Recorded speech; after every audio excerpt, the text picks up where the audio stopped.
The greater good. Hey everybody, Greater Good Mining here. I had an awesome time checking out Cypherpunk at the venue in Fort Lauderdale today.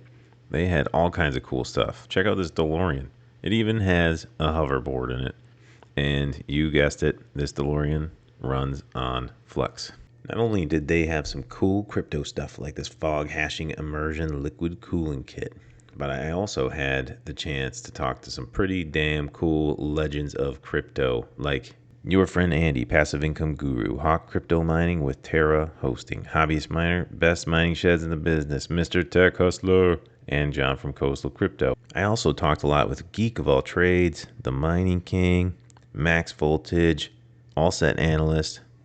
All these guys were so easy to talk to and so welcoming. I was having so much fun talking to them that I almost forgot I was supposed to get some footage here. So check out this presentation from Samuel Arms of the Florida Blockchain Business Association. He's talking about CBDCs and how more states need to stand up to authoritarian money. Anytime there is a policy that is negative, that you view as authoritarian, that you view as encroachment upon your liberty, your freedom, you use the principles that we discussed, like mimetic momentum, like harassment architecture, to stop it from getting passed.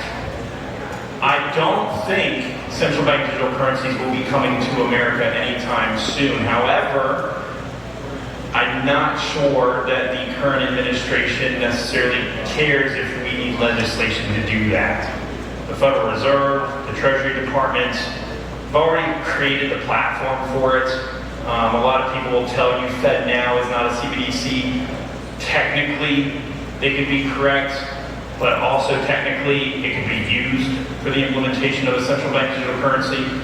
And I'm someone who likes to look at where things are going and where the motives are, because I clearly know where this is going and where I know the motives are. I can guarantee you that FedNow and whatever else the Treasury Department comes out with will not be used for necessarily the benefit of all Americans. We're seeing different credit card companies compete to be essentially the U.S. central bank digital currency. Right? There's a lot of money in it. There's a lot of data collection. There's a lot of incentives. But the more states that stand up and pass legislation that says we will not accept authoritarian money, we're okay with efficient money, but we're not okay with authoritarian money that tracks you, that encroaches on your basic human rights, that's what we need. And the principles that we talked about today are what can continue to help us get there. As a principle, people in power and government are concerned about helping their inner circle. And so what that means is, now that BlackRock is getting into the game and investing in Bitcoin miners, now that you have a lot of State Street and Vanguard actually getting into the Web3 game, that tells me they're never going to want to kill us. What they will do is they'll create barriers to entry to make it harder for the average person to ever see growth again. And they will do everything they can to ensure that their people are able to reap all the rewards. So I don't think they're going to destroy it. I think now main institutions are in it, whether they like to talk about that or not.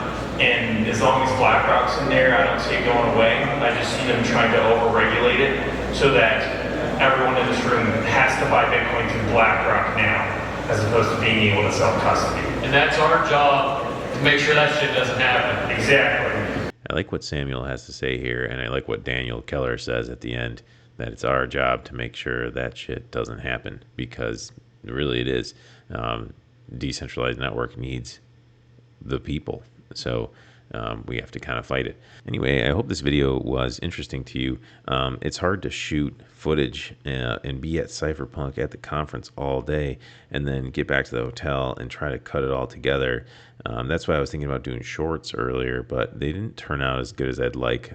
So I'm going to try to just keep getting good footage, and then piecing it together, and it might take me a few days to get some of the information together. But tomorrow, they're supposed to announce some interesting things and some big news with proof of useful work. I think they've been kind of saving it for tomorrow, which is the last day of Cypherpunk. So I'll do my best to get that information out to you guys quickly, and I hope you like the video, and I'll keep putting out some content on Cypherpunk. If you like the video, please hit the like button and consider subscribing to my channel, and don't forget to keep it decentralized for the greater good. The greater good.